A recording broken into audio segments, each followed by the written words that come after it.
I'm Eddie Conway, and I'm reporting for the Real News from Baltimore. Welcome to a special session of Rattling the Bars. We recently went to Annapolis to view the community and the House of Delegates' efforts to override Governor Hogan's veto. He vetoed a bill that would allow 40,000 ex-felons to vote in the state of Maryland once they return back to the community from prison. And one of the things that I think is important about the issue is that the governor is a Republican, and that veto will allow a lot of people from the African American community, which most likely will vote for the Democratic Party, to have their enfranchised rights back.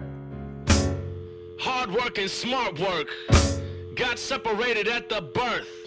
They put you on the payroll for one reason, and that's to make those wheels turn. Back during the 90-day session, we passed a bill, House Bill 980, that restored the voting rights of ex-felons immediately after they're released from prison. Soon after, the governor vetoed that bill, and right now we're going into the legislature. We're trying to get some momentum. The opportunity to vote when you see elections decided by 3 votes in Prince George's County, less than 50 votes in Baltimore County, less than 75 votes in Southern Maryland. I have a friend over there, Shannon Sneed. Shannon Sneed lost by 13 votes. 13 votes. Brothers and sisters, without communities looking the way they do, we need the best representation.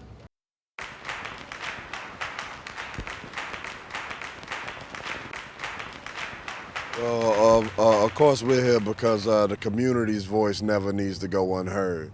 And so we're showing up to show our support and also to show our disapproval of the governor's veto to allow ex-felons to vote, or those that are on probation and parole. But we want to continue to lift the voices up of the ex-offender. This is just the beginning.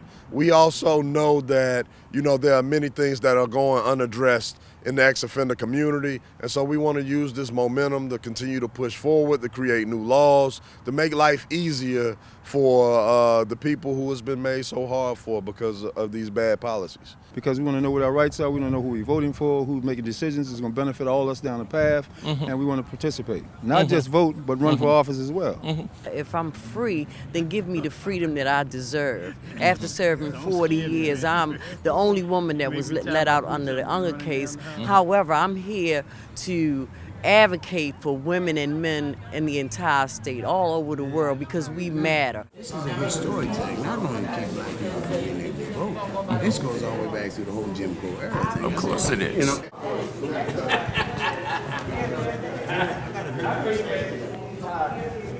I've been in society now in a few months.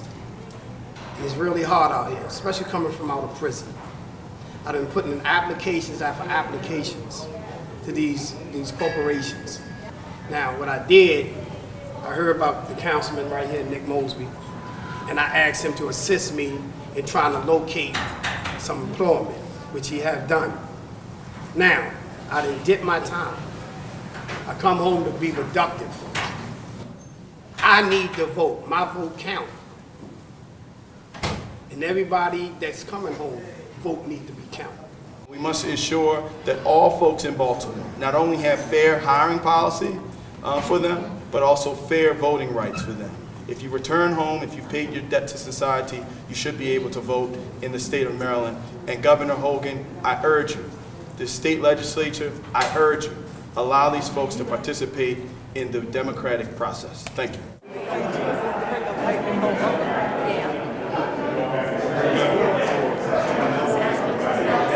When you heard this debate, what were your thoughts? A lot of it was frustration. It was glad to see the Dems stand up and represent the issue fully and correctly. It also showed me how detached from the real reality of what it's like to be an ex-felon, how really detached some of the legislature is. Okay, and you didn't support this overrider's veto. Why? I don't, because ex-felons already have the right to vote, but you don't become an ex-felon until you finish serving your sentence, including the parole and probation. So the bill is mislabeled, it's misleading. It's unfortunate that the legislature has mislabeled a bill to call it ex-felons. These people who are getting their voting rights back are still felons. They're still under the provisions of their parole and probation. That means they haven't finished serving their sentence yet.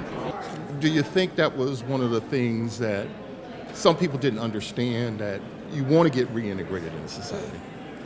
Yes, it's hard.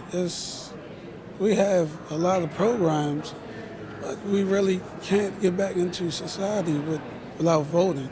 Okay, and I understand you supported the bill. Oh yeah. And why is that?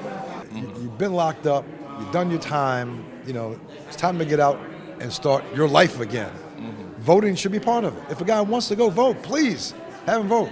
There's like, in the last election, over 85% of the people didn't even vote at all. Okay. These guys and these ladies will vote.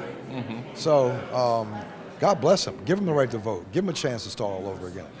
Okay, well, thank you. You're welcome. Okay. All right, man. All right. What's your name? Eddie Conway. Eddie I just Conway. spent 44 years in prison. Oh my God, man. Well, how long you been out? 2 years now. Where you from? Maryland, Baltimore. Well, I know your name, Eddie Conway. Tell us how you feel on an emotional level now that this has happened. I want to cry. Fighting back tears. This means a lot. Not just to me, but for a lot of people. People want to vote. It's hard to come home and do the right thing when people won't open the door for you to do it. You're building laws that oppressed me for so long. No more. Time for change. 40,000 Mounders can overturn a vote. You know it. It's about to happen. You're not going to tell me that I can't get a job anymore. You're not going to tell me that because I got a felony, I can't haul trash. You're not going to tell me that I can't cut hair. You're not going to tell me that you can take my money, but you won't accept my vote. It's over. One more step.